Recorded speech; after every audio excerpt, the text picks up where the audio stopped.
পান রপ্তানিতে শুল্ক কমানোর দাবিতে ও পান রপ্তানি বাড়ানো সহ 10 দফা দাবিতে জাতীয় প্রেস ক্লাবের সামনে অবস্থান করছেন পান চাষিরা। দর্শক, সারা বাংলাদেশে যে সকল পান চাষিরা রয়েছে তারা আজ সকাল থেকে জাতীয় প্রেস ক্লাবের সামনে অবস্থান করছেন তাদের 10 দফা দাবিতে। তার মধ্যে একটি দাবি হচ্ছে পান রপ্তানিতে শুল্ক কমাতে হবে এবং পান রপ্তানি বাড়াতে হবে, এই সহ 10 দফা দাবিতে তারা জাতীয় প্রেস ক্লাবের সামনে অবস্থান করছেন। আমরা তাদের সাথে কথা বলবো এবং তাদের থেকে জানার চেষ্টা করবো আসলে তারা কি চাচ্ছেন এবং কি বলছেন। আসলে আপনারা এখানে কেন দাঁড়িয়েছেন? পান চাষের জন্য দাঁড়িয়েছি।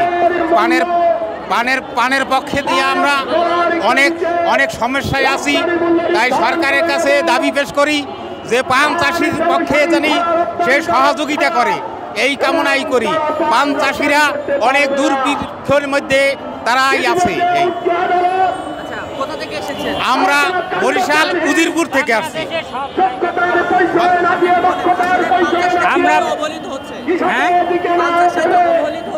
হ্যাঁ, এটা পান চাষিদের প্রতি নিবন্ধন।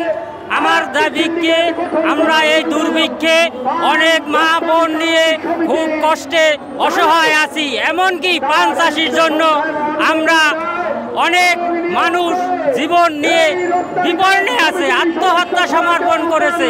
তাই সরকারের কাছে আমাদের নিবেদন যে এই পান শুল্ক কমিয়ে বিদেশে রপ্তানির জন্য আমাদের সহায়তা করুক এবং আমাদের এই পানের উপর শুল্ক কমিয়ে তারা ন্যায্য মূল্য পান রপ্তানির চালু করুক এবং আমাদের পরিবারদের পান চাষিদের জন্য 60 বছর বয়সের পরে তাদের ভাতা প্রদান করা উচিত।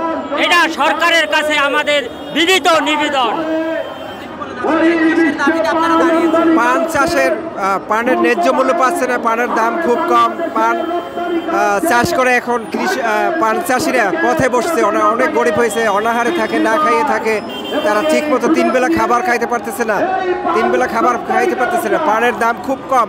আগে পান বিদেশে রপ্তানি হতো, 28টা দেশে পান রপ্তানি হতো। এখন এই সরকার বিদেশে পান রপ্তানি বন্ধ করে দিয়েছে, পানের রপ্তানি শুল্ক বাড়িয়েছে, যার জন্য বিদেশে পান রপ্তানি হচ্ছে না। এখন বাংলাদেশের পান চাষিরা পান বিক্রি করতে পারতেছে না, যারা পান বিক্রি না করতে পারে তারা খুব অসহায় হয়ে আছে। এখন এই জন্য আমাদের সরকারের কাছে দাবি অবিলম্বে ভ্যাট প্রত্যাহার করে বিদেশে পান রপ্তানি করতে হবে এবং বাংলাদেশের পান চাষিদের জন্য স্বল্প সুদে সরকারি ঋণের ব্যবস্থা করতে হবে, যাতে বাংলাদেশের চাষিরা খুব অবহেলিত। আমাদের বাংলাদেশে কখনো পান চাষিদের জন্য কোনো সংগঠন হয়নি, সরকার কোনো উদ্যোগ কখনোই নেয়নি।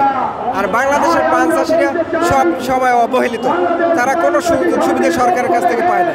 এই জন্য আমাদের দাবি বাংলাদেশের এই পান চাষিদের জন্য সরকার অবিলম্বে তাদের খোঁজ খবর নেওক, তাদের সুযোগ সুবিধা এবং স্বল্প সুদে সরকারি লোনের ব্যবস্থা করা হোক, যাতে আমাদের দেশের পান চাষিরা 3 মুঠো খাবার খেয়ে বাঁচতে পারে।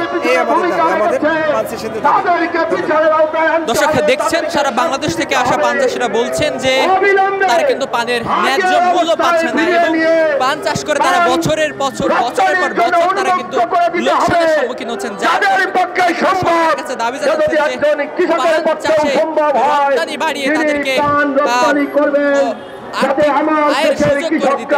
দর্শকের মধ্যে আমরা আরেকটু কথা বলার চেষ্টা করব একটু পান চাষিদের সাথে। আমার দেশের পান ব্যবসায়ীরা তারা লাভবান হয়, তারা তাদের জীবন জীবিকা নিয়ে শিকারপুর থেকে আসছে, তারা ন্যায্য মূল্য পায়। আমাদের বাড়ি শিকারপুর। সাথী বন্ধু আপনারা জানেন এই পান চাষ করতে একদিন এই পানের বড় হয় না, পান চাষ পানের বছর পানের দাম অনেক কম, চাষিরা রাস্তায় বসে গেছে এবছর যদি স্বল্প মূল্যে একটু মূল্যে তাহলে আমাকে ভালো হয়। পান বরফ করতে অনেক সময় লাগে এবং ব্যয়বহুল।